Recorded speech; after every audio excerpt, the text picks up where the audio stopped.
Hey, what's up, team? It's Sherman here from Geek Psychology. I got an awesome question quite a while back from a patron, and I've been racking my brain for a very long time over it. And it frustrates me because it is the key to INFP motivation, goal setting, and moving forward with creating this massive change in the world that us INFPs are usually all about. Not everybody, yeah, but it's an underlying theme, right? I'm going to read the question right now, and I'll talk about my thoughts, and then I'm going to give my structure for goal setting, for completing tasks, and schedule management, which is not the sexiest thing in the world, but it's very important.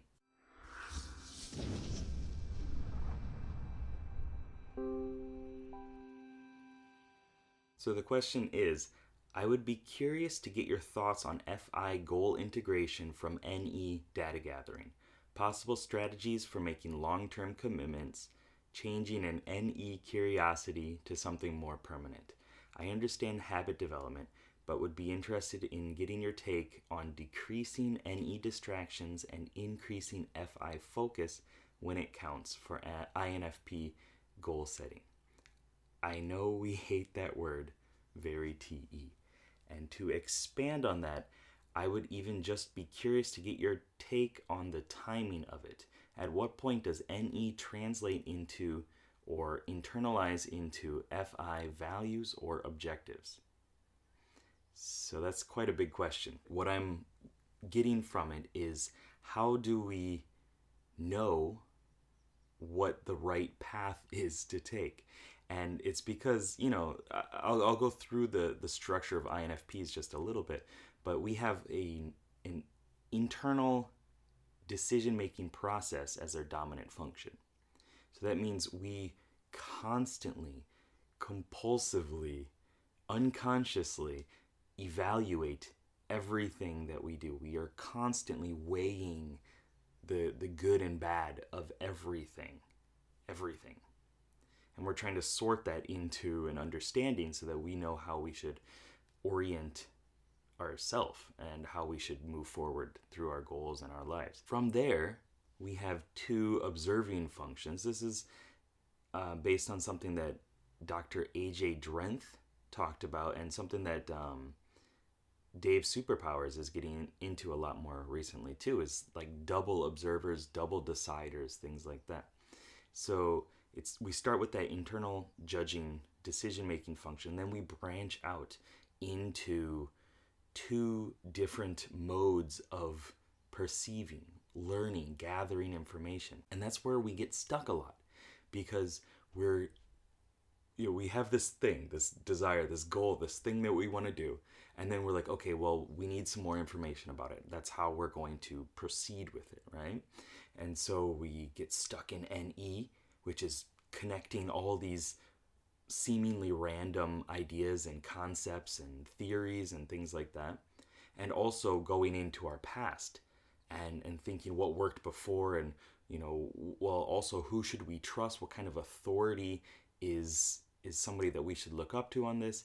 And so we get stuck in this analysis paralysis where we're just bouncing back and forth between gathering data, and we're not actually moving forward into anything.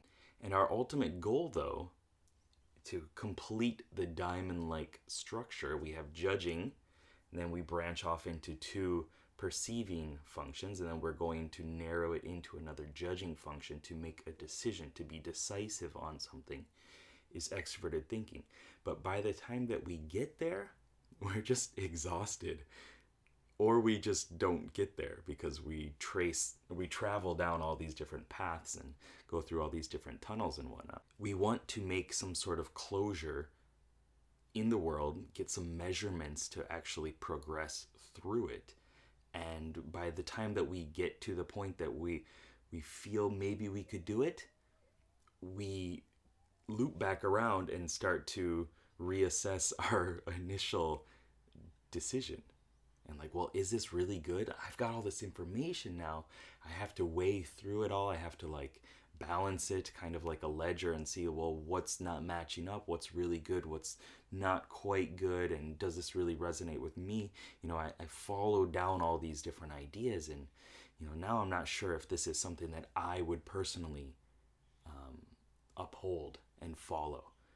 And so it gets awful, it gets chaotic. The solution to this, in my opinion, is extroverted thinking, time management, self-management, whatever you want to call it, and building a structure, checking things off lists, measurements, all that stuff that kind of makes us shiver, right? Shudder. You're going to always consistently evaluate things.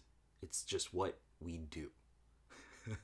And we have to realize that when we make some sort of evaluation and then we start gathering information and trying to learn more about it, that at some point we need to just cut it off and funnel it into another decision. We need to make a measurement, a stopping point for it. And then from there, just accept it as something that we've produced, we've put out there, and then we can build from there. That's fine. You don't have to leave it open forever. You can stop it, you can finalize it roughly, and then go from there to the next step within it. And eventually, if things need to be reworked a little bit, then you can go back and you can deal with that. All right. In this follow-up video that I'm going to do, I'm going to go through my Trello board plan that explains how I structure these things, how I get some sort of control over my monkey mind, and how I turn it into a practical routine. And I'm not going to say that I do it perfectly every time. That is not the goal, in my opinion. The goal is to compare yourself to how you were in the past and try to notice your improvements from there, and also set a nice goal for yourself in the future and meet that avatar, that goal, that hero that you're envisioning into the future.